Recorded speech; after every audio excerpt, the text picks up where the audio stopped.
Hey, I'm Bob, and with me is... Hey, I'm Mark. And this is Fire Mountain Outdoors. Today we're taking a look at the Trijicon Reflex 1x42 optic. Stay tuned and we're going to show you all about it. It's pretty cool.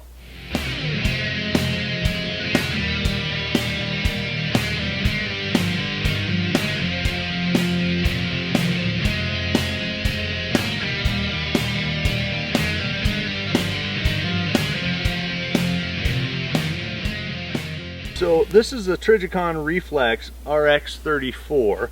It's the larger of the objectives of the Trijicon Reflex family, and this one is mounted with the ARMS number 15 mount with 2 throw levers for quick attach and reattach, detach and reattach with no loss of zero. Great sight in that it has no batteries. It's powered by fiber optics, which picks up the ambient light up here in this window, and then it has a backup tritium bead for very, very low light conditions. Very low light conditions. Exactly. You know, I love the simplicity of this sight, Bob. You know, I love optics, but I have a love-hate relationship with red dots because of the whole battery and electronics and reliability thing. I know I can express the same thoughts, and I'm sure most of our viewers out there can say the same exact thing, because how many times you go into your safe, you grab your weapon, you head to the shooting range, and I forgot my optic on.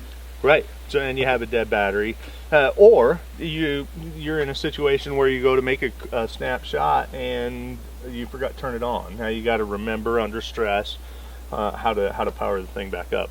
This, I love this in that it's always on and ready to go, and just stone cold, simple, reliable. You know, that comes at a cost though, Bob. That it does. This particular sight, if you were going to buy it right from Trijicon, the MSRP on this with this throw lever is about $860. That's a huge chunk of change. I actually scored this used. This one has been over to the sandbox and used by operators and came back, and I'm almost embarrassed to say how much I got this for. Well, let's not even talk about that, but because I'm jealous too. It was an awesome deal. So it's a great optic, and why don't we just mount the camera up on the OptiView Goobertron 2000, and folks can look through it while we're talking about it. Let's do it. All right. All right, so here we are. We're looking through the RX34, and we are looking at about 100 yards. Now, I'm actually in one of the less ideal situations because I am in the shade and I'm out looking into the sun. But this actually makes the dot just about perfect and the clarity just about right. So I have noticed that if you're using this in, say, inside a building or inside a structure and it's dark inside and you're going to go out, then the dot can wash out. That's the only reservation that I have about the Trijicon and the fiber optic system. That's the only scenario that's less than ideal, and we're gonna test that a little bit by stepping out into the woods and then looking into the bright sun. But there's the first look. If we're coming up close on something, there you're looking at Mr. Bucky's eyeball. We're aiming at Mr. Bucky's eyeball, and Mr. Bucky's about 20 feet away, and there's a gong that's just right behind him, and out there we're looking at a target that's right at about 50 yards. So you can see the clarity of the glass is really good. It does put a slight green tint to it, but that's not objectionable. The glass is really clear, and there's not a lot of side-to-side distortion. It's slightly fuzzy around the edges, but that's really kind of to be expected, and it's a lot more noticeable on the camera than it is in real life. One of the things I really like about this particular optic is the large diameter of the objective. It's 42 millimeters on this particular unit, which is much larger than some of the older incarnations of the reflex sights that Trijicon previously put out. It also has a very large surface area for the fiber optics, which gives you a whole lot brighter, more precise dot when staring through it. This particular unit has a amber dot on it, as you see. It's just a really fine looking optic when you're looking through it. Very nice, big, large, bright and clear. So let's just we'll take a little bit of perspective here. We're going to step out of the shade, folks, and we are going into full bright sunlight. And you can see that the dot actually increased in brightness quite a bit, and sometimes it can be almost to the point of being less than ideal because you get some glare. The beauty of that is you could place your non-shooting hand up over the top of the fiber optics and adjust that if you were stationary and trying to set up for the ideal shot. You can adjust the amount of light going to it manually, just like that. I would say that it's always better to be too bright because we can dim it down where we can't make it brighter by ourselves without any other kind of outside force. So there's a full sunlight comparison. Bob's going to go up to the target over there, and I'm going to step into the dark woods, and I'm going to, here we're looking from the bright sunlight into the dark woods. You're going to have a little bit of camera error here because it's doing a little bit of auto adjustment.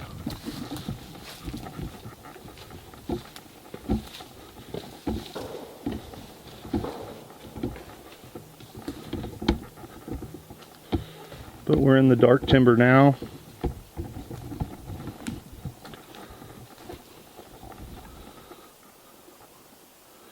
And you can see that even as I look out to the bright, you can see it washes out up against the very brightest of the targets.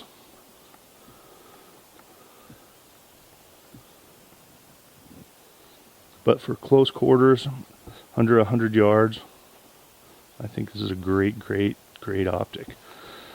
Now we're going to look back out into the bright, and you can see how the dot is kind of dim and it's really fine looking out there.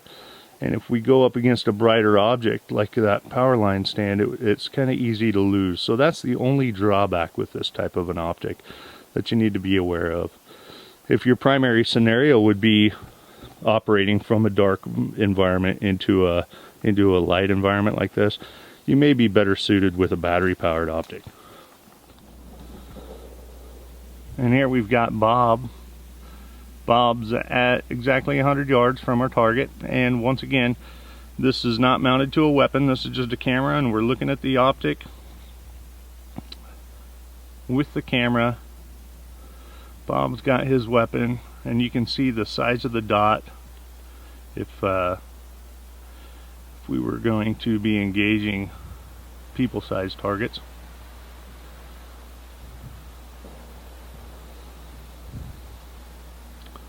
So I think that the dot is a really good size for an optic that's meant to work at this range. It's big enough to be picked up and fine enough that you can do some fine work. And it's fine enough that you can still mount a magnifier behind it too, and get shots that you were looking for.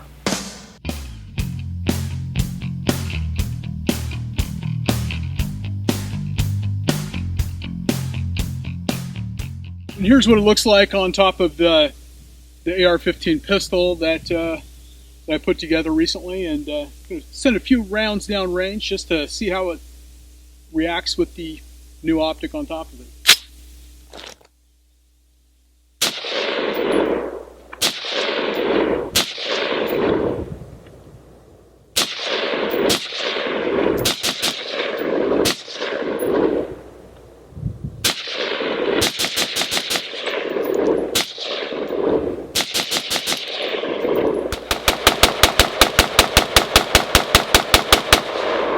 I notice a little bit of a glare, a little bit of a halo in the lower left-hand corner when I'm firing this thing.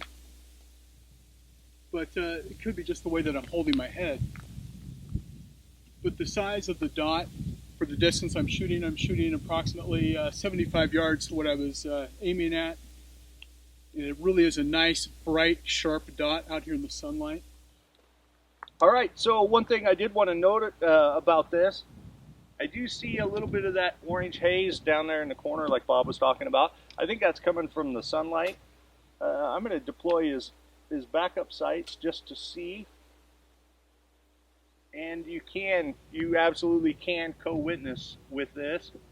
And looks like it's in the lower third co-witness. So let's shoot it.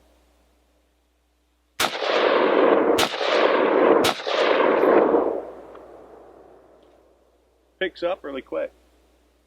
I really like this optic.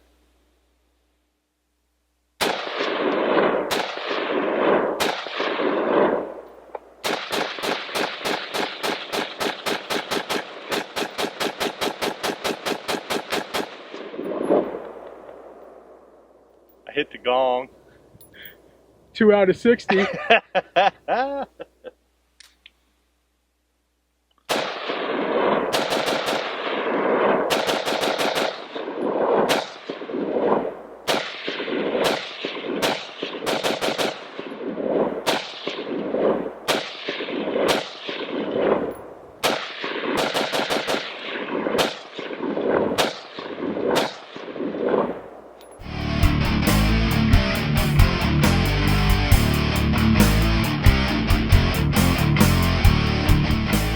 So there you have it. There's our overview of the Trijicon Reflex RX34 sight with the arms number 15 right. double throw quick detach mount.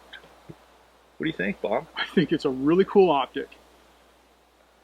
Not just for a battle type sight, but you know, if you are looking for a good rugged optic, if you're looking for something that you want to go out into the brush with, very cool optic for something like that too. So it's got many uses, not just for personal defense. And that does bring up a thing that's always an issue with me in the wet Pacific Northwest that we have. Because of the unique shape of this weapon, Bob, if you look at it, folks, it's a round with a squared bottom here, and then the back here is cut off. I haven't found any kind of scope covers for this. They make scope coats that would cover the whole thing, but not like a clear see-through scope cover that I would like to use on a brush gun. So, and there is the fact that the emitter is back here, and if this area, this hollow, got brush or leaves or something, that actually blocks the beam where you couldn't see the light. So those are some caveats for me for a brush hunting gun, or we're gonna bug out and we've got to go through these woods or something. Right. That's actually a pretty big concern for me. That is a very valid point. And that's one of the things that Trijicon really hasn't tapped in on the market, is finding and creating scope covers that work with their varying unique optics. That's right. You've got the ACOG. Go find some scope covers for right now. You gotta add a kill flash on the front, and then try and find something for the rear for the ACOG, which is one of my other favorite sights. Yeah, unless you're running like a Trijicon AccuPoint, you're really not going to find something where you can buy some readily made available, flip cover types covers that are going to go on your optic. So that's the only real drawback that I see to that, besides the instance where we showed where if you're in a dark environment and you have a very little ambient light that's available for the fiber optics to pick up, and you're shooting out into a very bright scenario, then the dot kind of washes out against bright targets. Right. But other than that, I mean, it's tried, true, proven, battle tested, and it's just tough as nails, and doesn't have batteries or electronics to fail. Right.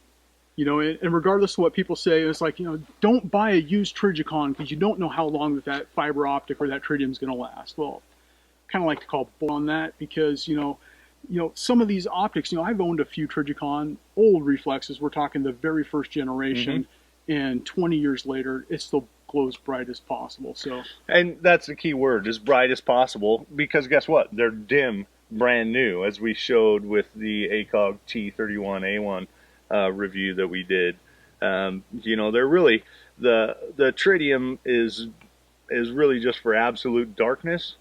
And then I don't know how you can see your target in absolute darkness anyway, unless they were slightly illuminated, or night vision applications. Right. So, but this fiber optic does a great job of picking up ambient light and automatically adjusting for most all conditions. Right. So, Very fine optic. I would recommend 3 thumbs up if I had 3 thumbs. I have a cut thumb and a bandage and a good thumb. So let's go 3.5. It sounds good. Hey, as always, folks, we're glad that you're watching, and stay tuned, subscribe, and give this a bandage thumb up. That's right. And you know, if you have any friends that you want to share this video with, I please ask that you share our videos with your friends, because it's the sharing of videos that's going to help us keep going, and we want to be here for a while. That's right. And as always, thanks for watching.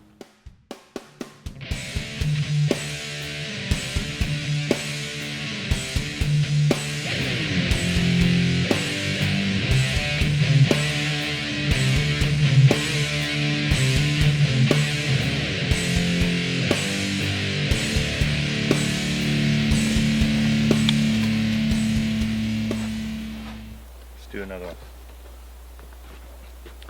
Hey folks, it's Mark and Bob from Fire Mountain Outdoors. Thanks for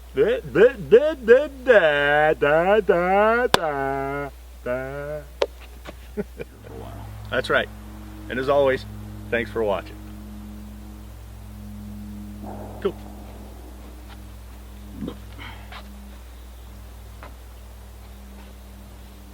Memory card full. Of course. No, just kidding. Ah.